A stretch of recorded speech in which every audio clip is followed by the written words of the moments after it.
కొత్త ఎజెండాని మనం ప్రజల ముందు పెట్టాల్సిన అవసరం ఉంది. తెలంగాణలో తెలంగాణ ఉద్యమ ఎజెండా పోయిన తర్వాతకి సామాజిక ఎజెండా ముందు ఉంటుంది.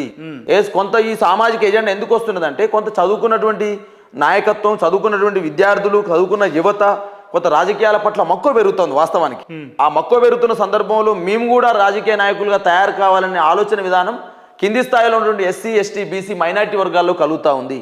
ఇలా తెలంగాణ ఉద్యమం ఎవరు చేసిరని నేను చెప్తే శ్రీకృష్ణ కమిషన్ ఏం చెప్పింది ఆ రోజు ఉస్మాన్ సిటీకి వచ్చి 85% ఎస్సీ, ఎస్టీ, బీసీ, మైనార్టీ వర్గాల పిల్లలు తెలంగాణ ఉద్యమంలో భాగస్వామ్యం అన్నారు. ఇలా తెలంగాణ ఉద్యమం అనేది లేకపోతే దూదిమెట్ల బాలరాజ్ యాదవ్ లేడు అని చెప్పి సగర్వంగా సిగ్నేచర్ చెప్పగలం.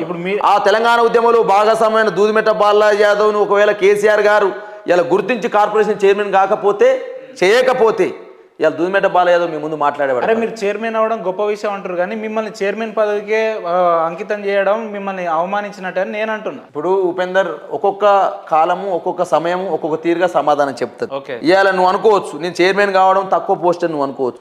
కానీ ఎమ్మెల్యే అయితే నియోజకవర్గంలో ఉండేవాడిని. నేను ఎమ్మెల్యే అయితే నియోజకవర్గాన్ని పరిచయం అయ్యేవాడు దూదిమెట్ల బాలరాజ్ యాదవ్. కానీ స్టేట్ కార్పొరేషన్ చైర్మన్ గా రాష్ట్రం అంతా తెలిసిందని ఇలా రాష్ట్రంలో ఉన్నటువంటి అనేక ప్రాంతాల్లో ఒక స్పందన వస్తే దూదిమెట్ల బాలరాజ్ యాదవ్కు అండగా ఉంటామని చెప్పేసి గొంతులు కలుస్తా ఉన్నాయి. అంటే కాబట్టి ఇలా కార్పొరేషన్ చైర్మన్ గా తెలంగాణ ఉద్యమంలో ఎట్లయితే నేను రాష్ట్ర స్థాయి నాయకుడిగా ఎలివేషన్ అయ్యానో రాష్ట్ర స్థాయి కార్పొరేషన్ చైర్మన్ గా రాష్ట్ర స్థాయిలో ఎలివేషన్ వచ్చిందని నేను అంటా ఉన్నా. కాబట్టి ఒక అంశాన్ని మనం తీసుకున్నప్పుడు positive thinking is very important. మనసులో మాట చెప్తే బాగుంటది. కేసీఆర్ గారు ఎమ్మెల్యే ఇవ్వకుండా ఇదేమి పదవి ఇచ్చిన దానికి అనుకున్న సందర్భాలు ఏమన్నా లేదు. ఎప్పుడైనా కూడా నేను ప్రతి పదవినైనా ఉద్యమాన్నైనా ఇచ్చినటువంటి ఎజెండానైనా ప్రేమతో పనిచేసేవాడిని తప్ప ఒక అంశాన్ని ప్రతి అంశంలో ఇలా మీరు మాట్లాడే మాటలు, నేను మాట్లాడే మాటలు తప్పులు వెతకాలని వెతుకోవచ్చు, అనేక రకాల విషయాలు వెతకాలని వెతుకోవచ్చు. కానీ చేసిన పనిలో ఇచ్చినటువంటి ఏదైతే మనకి ఇచ్చినటువంటి పని ఏదైతే అప్పచెప్పినారో ఆ పనిలో ప్రేమను వెతుక్కుంటూ పనిచేస్తే ప్రజలు అంతకంటే ఎక్కువ ప్రేమను మనకి అందిస్తారని నేను నమ్ముకుంటూ పనిచేసేవాడిని. అన్న మీ విషయంలో కేసీఆర్ గారు తీవ్రమైన అన్యాయం చేసిరేమో అని చెప్పి తెలంగాణ సమాజం వందల సందర్భాల్లో మాట్లాడుకున్న పరిస్థితులు మనం చూసినాం. ఎగ్జాంపుల్ చెప్పాలని చెప్పండి. ఇదే ఉస్మాన్ యూనివర్సిటీ నుంచి మీ తోటి ఉద్యమాలు చేసిన బాల్క సుమన్ గారేమో ఎమ్మెల్యేగా ఉంటారు, ఎంపీగా అయిపోతారు. గాదర్ కిషోర్ గారేమో 2 సార్లు ఎమ్మెల్యేగా అయిపోతారు. లేదంటే ఎర్రల శ్రీనివాస్ గారేమో చైర్మన్లు అవుతారు. లేదంటే పిడమర్తి రవి గారికి ఎమ్మెల్యే టికెట్ ఇస్తారు, మళ్ళీ కార్పొరేషన్ ఇస్తారు. ఇట్లా చెప్పుకుంటూ పోతే విద్యార్థి నాయకులు అందరికి ఇచ్చి కేవలం దూదిమెట్ల బాలరాజ్ యాదవ్ గారిని ఒక కార్పొరేషన్ పదవికే పరిమితం చేసిర్రు. అంటే ఆయన ఎందుకు ఆ పరిస్థితి ఎందుకు వచ్చింది పార్టీలో? ఇప్పుడు ప్రధానంగా ఉపేందర్ గారు మనము ఒక్కొక్కరికి ఒక సమయం వస్తుంది రాజకీయాల్లో. రాజశేఖర రెడ్డి గారు 1978 నుంచి పనిచేస్తూ ఉన్నాడు. పిసిసి అధ్యక్షుడు 1980s అయినాడు. ముఖ్యమంత్రి మాత్రం ఎప్పుడంటే 2004 అయినాడు. నేను అంటా నేను స్టడీ చేసిన నేను వాస్తవానికి అది ఎట్లా సాధ్యమైంది, ఇదేంది 80లో పిసిసి ప్రెసిడెంట్ అయిన వాడు 2004లో సీఎం ఏందని చర్చ చేశాను. కాబట్టి రాజకీయాల్లో మనం పనిచేసుకునే పోయే క్రమంలోనే అవకాశాలు అవి వస్తూ ఉంటాయి.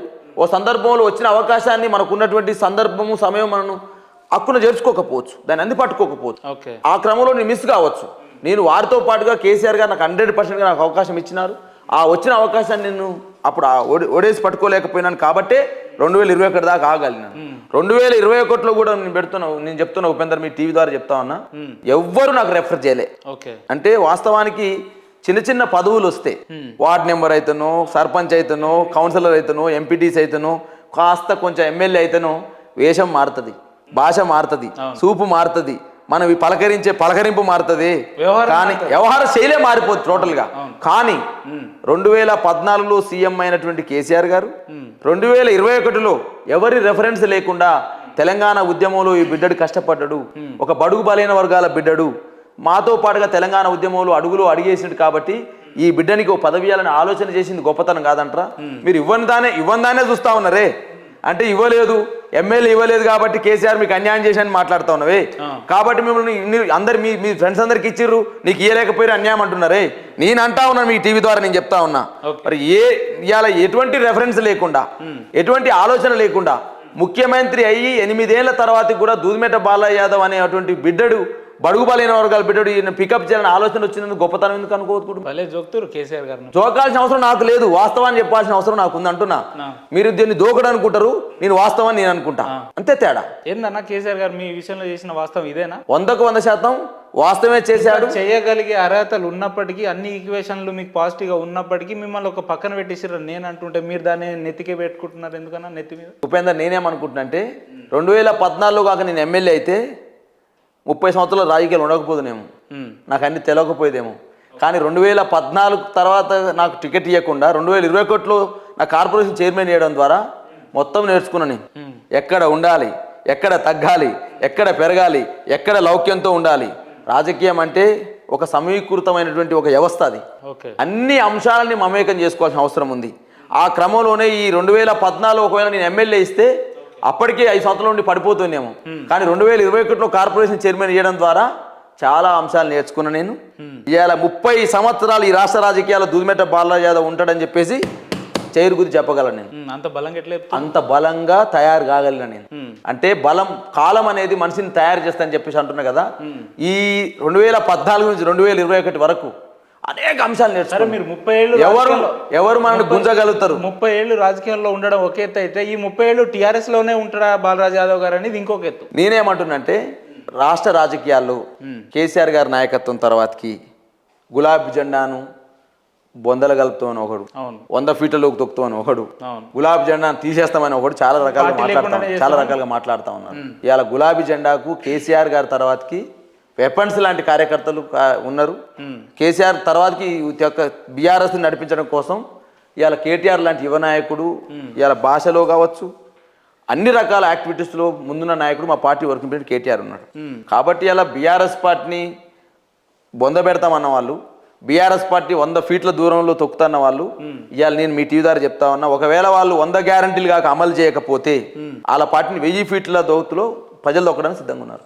ఎట్లా చెప్తారు? 100% చేస్తారు వాళ్ళు. ఇప్పుడు చేస్తురా చేస్తలేరా అనేది ప్రజలు చెప్తా ఉన్నారు. 100 రోజుల్లో ఇవాళ మీ టీవీ ద్వారా ఇప్పుడు చెప్తే అత్యుత్సాహం అవుతుందేమో, ప్రజల దగ్గర మీరు వెళ్ళండి. ఇంకో ప్రశ్న మిమ్మల్ని అడగాలి. మీ టీఆర్ఎస్ రాష్ట్ర స్థాయిలో ఉన్న నాయకులు ప్రతినిధులు అందరూ మాట్లాడుతూ కేటీఆర్ లాంటి వాళ్ళు కూడా మేము ఇంకో 6 నెలల్లో కేసీఆర్ గారే ముఖ్యమంత్రి అవుతారు అంటే ఇది మీ అహంకార ధోరణికి ఇది ఒక నిదర్శనం అనుకోవచ్చా? ఎట్లా అనుకోవచ్చు?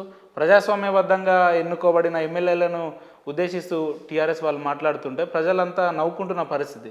దీని మీద ఏం చెప్తారన్న? కేసీఆర్ గారిని 6 నెలల ముఖ్యమంత్రి అవుతారని చెప్పేసి ఎవరు చెప్పలే. మీకు ఎందుకు చెప్పలే? ఎవరు చెప్పలే. కేసీఆర్ గారిని మళ్ళీ ముఖ్యమంత్రి చేస్తామని చెప్పినాం తప్ప, కేసీఆర్ గారిని మళ్ళీ ముఖ్యమంత్రి చేసుకుంటామని చెప్తున్నాం తప్ప కేసీఆర్ గారు 6 నెలలు అవుతారు, సంవత్సరం అవుతారు అనేది మీడియా సృష్టి అంటున్నాను నేను. చెప్పలేదు. ఇవాళ 100కు 100% ఇదే కడియం శ్రీహరి గారు, ఎమ్మెల్యే గారు చెప్పలేదు, ఇదే రాజేశ్వర రెడ్డి గారు వాళ్ళు మళ్ళీ మీడియా ముఖంగా వచ్చి సమాధానం చెప్పినారు. మేము అన్న మాట ఇది, మేము అన్న మాట. 2 రోజుల కింద కేటీఆర్ గారు చెప్పలేదు. ఏమన్నారు? కరీంనగర్ లో మీరు బయట తీసి చూడండి, కేసీఆర్ గారిని మళ్ళీ ముఖ్యమంత్రి చేసుకుందామని చెప్పినాం. చేసుకుందామని చెప్తూనే ఈ లుకలుకల కాంగ్రెస్ కలహాల కాపురాలతో కొట్లాడే కాంగ్రెస్ పార్టీ ఈ నావ ముందుకు పోయే పరిస్థితి లేదు అనే దాన్ని కూడా చెప్పడం జరిగింది. నేను చెప్పట్లే కదా. ఇవాళ స్వయాన మంత్రి గారు కోమరెడ్డి గారే చెప్పినారు, మా దాంట్లో 60 వస్తే 59 వస్తే అందరూ పారిపోతాని చెప్పి నేనల్లే. వాళ్ళ మంత్రిగా పనిచేస్తున్నాడు కోమరెడ్డి వెంకరెడ్డి గారే అధికారం రాకముందు చెప్పినారు. జిల్లా మంత్రే కదా. నేను అదే చెప్తాను, కోమరెడ్డి వెంకరెడ్డి చెప్పిన మాట చెప్తాను నేను. సారీ, అలా మేము బీఆర్ఎస్ పార్టీ సంబంధించి కానీ మా నాయకత్వం కానీ మా కార్యకర్తలు కానీ ఎక్కడ కూడా కాంగ్రెస్ పార్టీ సంబంధించి మేము ఎక్కడ చెప్పట్లే. వాళ్ళే చెప్పుకుంటా ఉన్నారు. ఇవాళ రేవంత్ రెడ్డి గురించి రేట్ ఎంత రెడ్డి ఓటుకు నోటు కేసు గురించి మేము చెప్పినాం, లేదా పిసిసి అధ్యక్ష పదవి 50 కోట్లు తీసుకున్నాను మేము చెప్పినామా?